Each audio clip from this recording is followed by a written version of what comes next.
everyone, it's CorinD, and welcome to Corin's Open Book Podcast. Let's get right into this week's episode. Today I wanted to talk about how our relationship with our fathers translates into the relationships we have with men. And I want to speak from an observer's point of view and from my own personal experience. Most of the women on my mother's side did not grow up with fathers in the home. They didn't grow up knowing what a man's purpose was in life, in a woman's life, in a family's life. They saw women that did everything they could to make ends meet, women that suffered through pain mentally, physically, and emotionally, didn't get help for it, didn't get cured for it, used religion, substances, and other things to get through, or just chalked it up as life. I remember when I was a teenager and my mom was trying to talk to me about the birds and the bees and sex and boys and everything. And I remember her telling me that she never wanted to be a mother and she never wanted to be married. And for a very long time that hurt me and it still stings now. What I realized from that conversation was because she didn't have her father in her life as a positive figure, she allowed men to choose for her. This is not saying she didn't have a voice, because my mom has always been a fighter. She's always had a voice. She's always been what seems to be the confident person in the room, though she has many insecurities, and I love her dearly. But her poor relationship with her father has turned into 40 plus years of poor relationships with men, never having one that was truly fully positive. She's never been loved in the way that she should have been, and she was never able to love in the way that she should, because she was never shown what a man is supposed to be in a woman's life and what a woman is supposed to be in a man's life. Every representation that she's had of relationships in her real life have not been positive, and most of the women on my mother's side have never had that positive representation of a man. Most of them have children they didn't plan for. They didn't want to be single mothers, and a lot of times they didn't want their children. Now, of course, you can grow to love a child, but every child that is born unwanted feels it. I felt it, and I've always wondered my entire life why I never felt completely loved, and it's because the choice that was made was not one out of purpose, out of intention, out of love. It was just sex, and I was created. Now, for those that are not spiritual, you're not going to understand this. And all of this began because my mother's father wasn't in his children's life, in my mother's life. And my grandmother's father wasn't in her life. And my great-grandmother's father wasn't in her life. And my great-great-grandmother's father potentially wasn't in her life in a positive way. Just because a man is in the home doesn't mean that his impact is positive. So on my mother's side, superhuman women have been created. I'd say they've transformed into more fathers than mothers, because many of them lack love, nurturing, but they know how to provide. This leaves it very difficult for them to accept love from men or accept men that actually do love them. They typically choose the wrong guys because they've never seen what the right guy looks like or what he would do. Our relationships with our fathers shape our relationships moving forward. Everything stems from childhood, and a lot of times things stem from ancestral trauma, childhood trauma, relationship trauma, adult trauma. Like, there's so much that goes on within us that we carry on within our DNA, that we carry on within our spirit, that we carry on and we don't even realize it each and every day. My relationship with my father, I used to be a daddy's girl.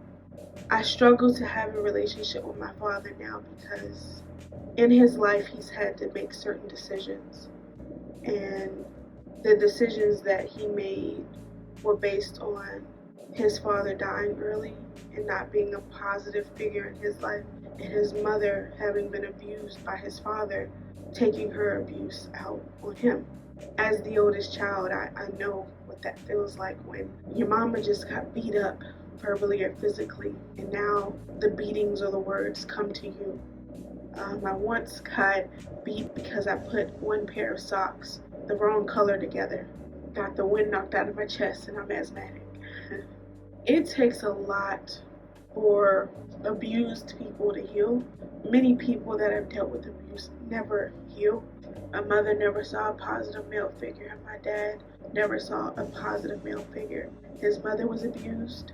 She started to abuse, became OCD, anxiety, didn't know how to properly use her words. Her generation of women were the women that didn't have high education because they were typically taken out of schools to have to raise children, siblings, so on and so forth. So they were easy targets for abusive and toxic relationships. Beautiful women typically are. The disdain my father still has for my mother till this day, it's a deep hatred, because even though he hurt her deeply as well, when she finally decided to move on and she made decisions that were hurtful as well, her hurting him cut deep. Even though he beat her, he mentally and physically abused her. The only thing that he can see is that he bought her things and he took her on dates and things like that. A lot of times I think that because he's forgiven himself for abusing her, that he forgets that he wasn't a good man. And I love my father as well. I would never want my daughter or myself to be with a man like him, even till this day, because he still has disdain for the woman that birthed his children and raised a child that he had prior to being with her. How do you have disdain for a woman that allowed you to mentally and physically abuse her? Even though at times it became mutual combat, verbally and physically, the abuse began on his part, because unknowingly he had learned it, even though he never actually saw it on his father's behalf. But because his mother abused him, because she was being abused, the cycle of abuse continued down. My parents' relationship is one where I can barely remember the good days. I remember being scared more than I was ever happy. I remember wishing I could live in my grandma's house, even though it was a bunch of people living in my grandma's house, because I would feel safe and seen, and I'd be with people, and I wouldn't be alone. My father watched movies with us. I hung out with him. He kissed me, he hugged me, he told me he loved me. He was a good dad when my mom and him were together. But because he was abusive to my mother, there's always a part of me that longed for a better father. Because if you can't love the woman that gave birth to me and my brother, well, how can you truly love me? Because I'm a reflection of both of you.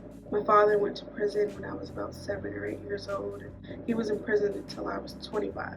Needless to say, I didn't have a positive male in my life. The men my mother dated after were users, or they just weren't worth her giving them the time of day. But she never saw that good male role model to know her worth, to heal, to do a lot of things. So even now to this day, my mother hasn't fully healed, even though if you ask her, she has. I know she hasn't because her dating experiences are still the same.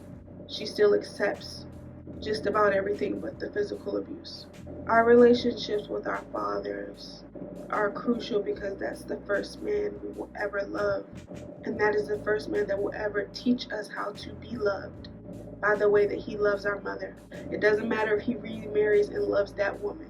If he's not able to love our mother, the woman that gave birth to us, we will still never know what it looks like for a man to love, or how we are supposed to be loved, and vice versa.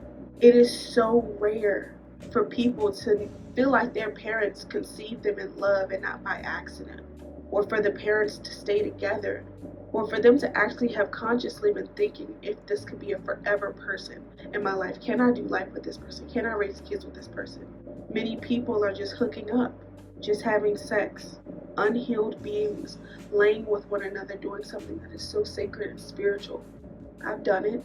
My only rule was that I'd never bring a child into the world that I didn't prepare for, because I wouldn't be able to properly love it. I never want the thought to go through my head if I should abort a child, because if it does, I'm not ready for a child.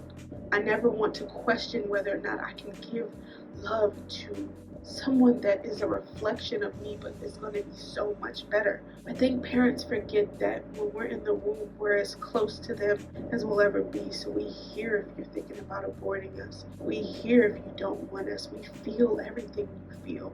We feel if our father isn't treating you well. We feel if you're depressed, if you're not eating. We feel all of these things. Many of the attachment styles that we have come from birth, come from childhood, come from the relationship our parents had. So many of us come from unhealthy relationships that we don't even realize why we are attracted to unhealthy people. Too many of us have the story that we were raised by a single mother or a single parent or a single father. Too many of us have stories of negative relationships that have hurt us so deep that we want to be through with love. Fathers, please stop ejaculating in women that you don't want to have kids with, that you don't love, that you don't respect, that you can't look at and see her as a queen. That no matter what, even if you guys don't last, that you can't put her on a pedestal because she's done something that is life-changing. You can die giving birth. She literally created a being with your DNA and you hate her. So the same way that I say that our relationship with our fathers are crucial, if you have issues with women, a lot of times you have issues with your mother and you hate your mother. Whoever the woman in your life where you have disdain for them, you hate them, or you've had negative experiences with them that you haven't healed from.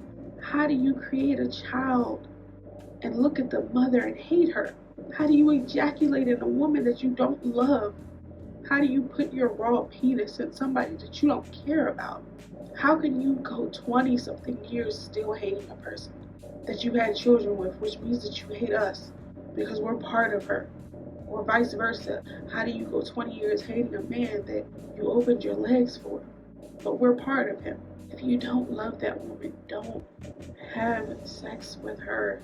Masturbate. Don't do that to an innocent child and then don't show up as a father. So then they think that you essentially don't want them even more because you don't show up as a parent. And a lot of times we know you don't want us because you don't show up. And you hate the mother so much that you won't show up for us, which means you hate us too. Relationships with our parents are our first introductions to love, to romance, to family, to sexual chemistry, to respect, to boundaries. If we're growing up in unhealthy homes, we're passing down trauma after trauma after trauma. If we're not getting the healing that we need before we bring children into this world, we're passing down trauma after trauma after trauma. If you are angry, you're passing down trauma after trauma after trauma. If you're abusive, you're passing down trauma after trauma after trauma. We have to do better. We have to do better. If you take nothing away from this podcast, I want you to take away that life is very intentional and purposeful. Please stop doing things out of mistake and bringing children into this world, hurting other people in your path, hurting women, hurting men, hurting children. Take a step back. Pause. Get healing. Heal yourself mentally, spiritually, and emotionally. Do the work. It's tough. And if you're not going to heal, stay away from people. Stop trying to find healing or find some sort of mashup with another unhealed person or a healed person so that somehow you can get whatever you're longing for. Because when you're healed, when you're going after things, you're doing it from a good place. When you're unhealed, it's always some sort of unhealthy, twisted game that we're playing. Some void needs to be filled because we didn't do the work. We're hurting people in our paths. I've hurt people and I know it because I was unhealed in dating, unhealed in friendships, unhealed in family relationships, unhealed as a coworker, unhealed just walking through life on a day-to-day with strangers. I've done it. My parents have done it. Their parents have done it. We have to stop the cycle. I want to thank you so much for listening. Please like, comment, share, and subscribe. You could have been doing anything else, but you chose to spend some time with me, and I really do appreciate it. Bye, everyone.